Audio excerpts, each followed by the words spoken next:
Bon, bienvenue dans cette vidéo. Aujourd'hui, on va décortiquer le test du moteur FAV3. Bon, commençons par regarder la vidéo.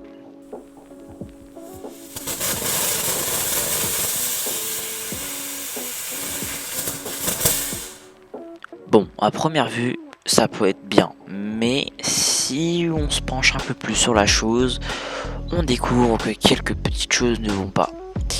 Déjà, on peut regarder qu'au début de la vidéo, le moteur il va plutôt bien, il pousse tranquillement, et après sur le moteur entre dans une deuxième phase où il pousse beaucoup moins. Voilà, mais pourquoi il pousse moins? Et bah c'est ce qu'on va découvrir dans cette vidéo.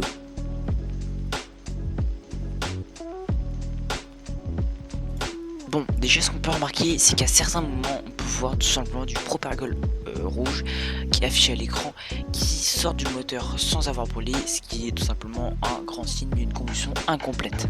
Et bien sûr, cette théorie est validée quand on a ouvert le moteur, on a retrouvé des morceaux noirs, et si c'était une combustion complète, ils devraient être blancs. Or là, ils étaient noirs. Du coup, ça confirme bien la théorie que le moteur n'a pas brûlé complètement. Mais pourquoi il n'a pas brûlé complètement? Et ben tout simplement, je pense que ça doit être dû au fait que j'ai trop tassé le propergol à l'intérieur du moteur. Donc certainement sur une V3, beaucoup moins tassé propergol à l'intérieur du moteur.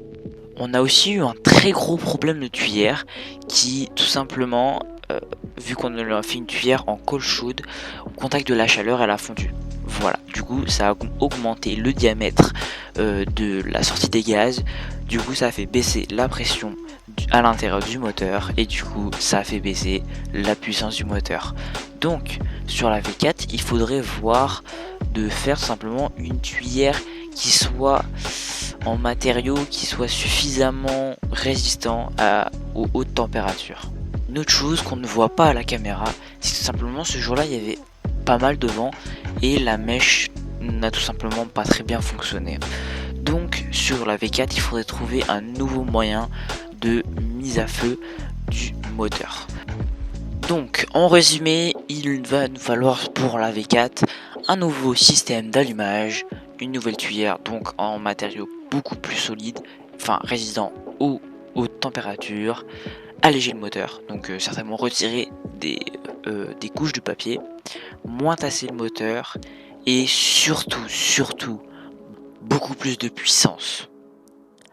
Bref, je pense que on a à peu près fait le tour de cet essai moteur du FAV3.